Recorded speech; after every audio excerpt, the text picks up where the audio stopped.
জুলাই গণঅভ্যুত্থান কেবল বাংলাদেশকে মুক্তই করেনি, আমাদের স্বপ্নকেও তুমুল সাহসী করে তুলেছে।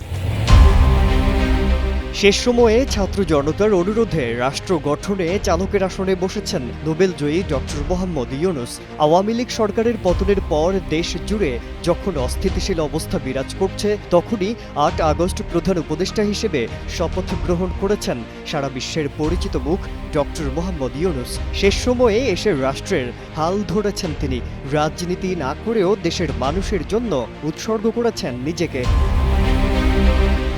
ছাত্র জনতার সম্মিলিত প্রচেষ্টায় ডক্টর মোহাম্মদ ইউনূস প্রধান উপদেষ্টা হিসেবে দায়িত্ব গ্রহণ করেন। সংকটময় অবস্থা থেকে রাষ্ট্রের কাঠামোগত উন্নয়ন সহ উল্লেখযোগ্য কিছু সংস্কার কাজে হাত দিয়েছেন। গঠন করেছেন বেশ কয়েকটি সংস্কার কমিশন। বাংলাদেশকে গেল 6 মাসে নিয়ে গেছেন অনন্য উচ্চতায়। প্রভাবশালী ব্রিটিশ সাময়িকী দ্য ইকোনমিস্ট বাংলাদেশকে কান্ট্রি অব দ্য ইয়ার ঘোষণা করেছে। ডক্টর ইউনূস আন্তর্জাতিক অঙ্গনে বেশ প্রশংসনীয়। তার 3-0 তত্ত্ব সারা বিশ্বকে নিরাপদ, দারিদ্র্যমুক্ত ও ঝুঁকিমুক্ত করার বিষয়টি বিশ্বে ব্যাপকভাবে চর্চিত হচ্ছে। নারীর ক্ষমতায়ন, তারুণ্যের শক্তিকে কাজে লাগানো, দারিদ্র্য বিমোচন, কর্মসংস্থান, সামাজিক ব্যবসা ও ক্ষুদ্র ঋণ কার্যক্রমের মাধ্যমে বিশ্বকে বদলে দেওয়ার এক রূপকারও বলা হয় তাকে।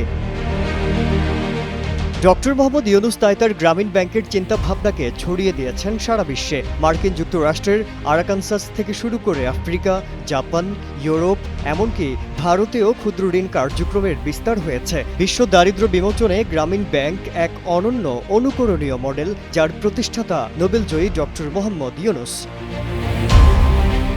এই ক্ষুদ্র ঋণের কারণেই আজ প্রান্তিক মানুষের ভাগ্য বদলে গেছে। এ কারণেই ডক্টর মোহাম্মদ ইউনূসকে 2006 সালে শান্তিতে নোবেল পুরস্কার প্রদান করা হয়। তিনি প্রথম বাংলাদেশি হিসেবে এই পুরস্কার লাভ করেছেন। গ্রামীণ ব্যাংকের উদ্ভাবনী ধারণা বাস্তবায়নের জন্য 1984 সালে রেমন ম্যাগেসাইস পুরস্কারে ভূষিত হয়েছেন। গণ-অভ্যুত্থানের পর বৈষম্যমুক্ত বাংলাদেশ গড়ার লক্ষ্যে দায়িত্ব গ্রহণের পরপরই তিনি নেশন বিল্ডার হিসেবে স্বীকৃতি পেয়েছেন।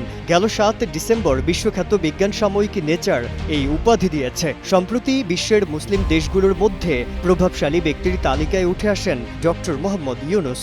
এই তালিকায় অন্তর্বর্তী সরকারের প্রধান উপদেষ্টা ডক্টর মোহাম্মদ ইউনূসের অবস্থান 50 নম্বরে। 1989 সালে দারিদ্র্য বিমোচন এবং নারীর ক্ষমতায়নের জন্য তিনি পান আগা খান অ্যাওয়ার্ড। 1996 সালে তিনি পান আন্তর্জাতিক সাইমন বলিভার পুরস্কার। একই বছরে যুক্তরাষ্ট্রের ভ্যান্ডারবিল্ট বিশ্ববিদ্যালয়ে বিশিষ্ট অ্যালামনাই হিসেবে তাকে পুরস্কার দেওয়া হয়। 1997 সালে doctor Mohammad Yunus one young world সম্মেলন জুরিখে সম্মানিত হয়েছেন। একই বছরে পান আন্তর্জাতিক অ্যাক্টিভিস্ট পুরস্কারও। তার হাত ধরেই বাংলাদেশ বিশ্বে জায়গা করে নিয়েছে নতুন পরিচয়ে।